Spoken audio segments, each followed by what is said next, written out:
Good morning po. Magandang umaga.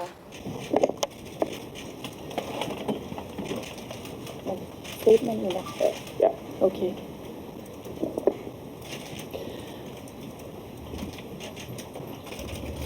Assalamualaikum warahmatullahi wabarakatuh. Madayaw ug maayong adlaw kaninyong tanan. Magandang araw sa inyo lahat. Proverbs 19 verse 21 states, "Many are the plans in a person's heart, but it is the Lord's purpose that prevails."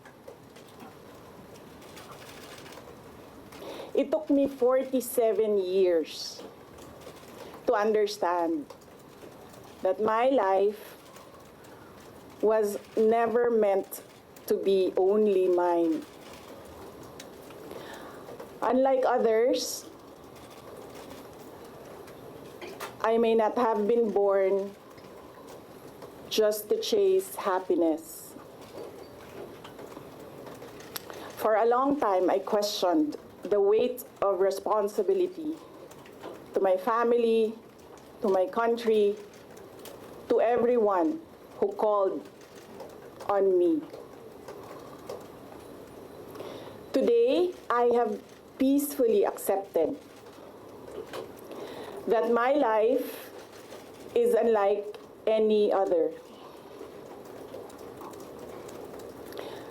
Sa unang mga buwan ng aming mga termino, nakita ko na ang kawalan ng katapatan ni Bongbong Marcos Jr. sa mga pangakong binitawan noong kampanya, pati na sa kanyang sinumpaang tungkulin para sa bayan. Dahil hindi ko kinaya na maging bahagi ng 2025 national budget na tadtad ng katiwalian, pinili kong umalis sa kabinete kahit alam ko na mula pa noong 2023 na ang magiging kapalit ay ang aking impeachment. Mga kababayan, humihingi ako ng paumanhin. Patawad kung tinulungan ko mahalal si BBM bilang Pangulo ng ating bansa.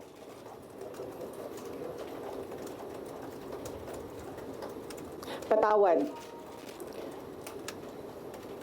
kung hanggang ngayon ay marami pa ring Pilipino ang nalulunod sa baha ng dahil sa malawakang korupsyon.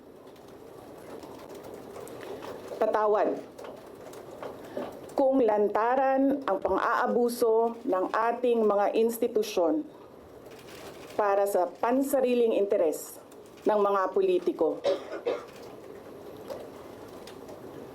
Patawad kung patuloy ang pagtaas ng presyo ng mga pangunahing bilihin habang nananatiling kapos ang kita ng bawat pamilya.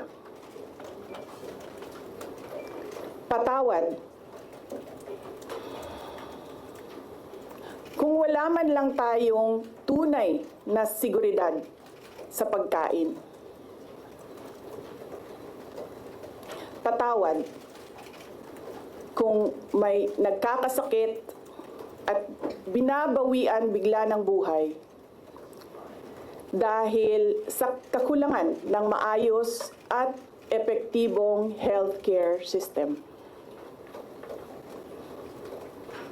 Hindi ako kailanman natakot sa pagsira nila sa pangalan ko. Ngunit, may takot ako para sa ating mga anak. May takot ako para sa susunod na henerasyon.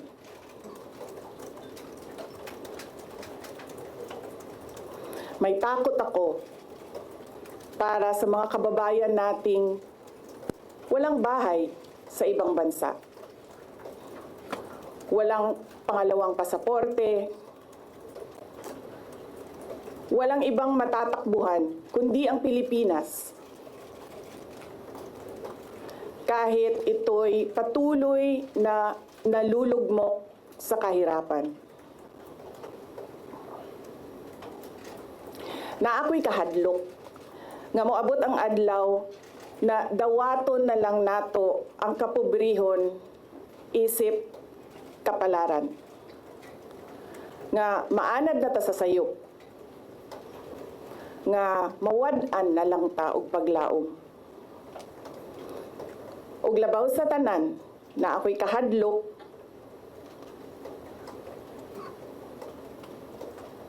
nga moabot ang adlaw nga wala na tay Pilipinas nga ikahatag sa atong mga anak.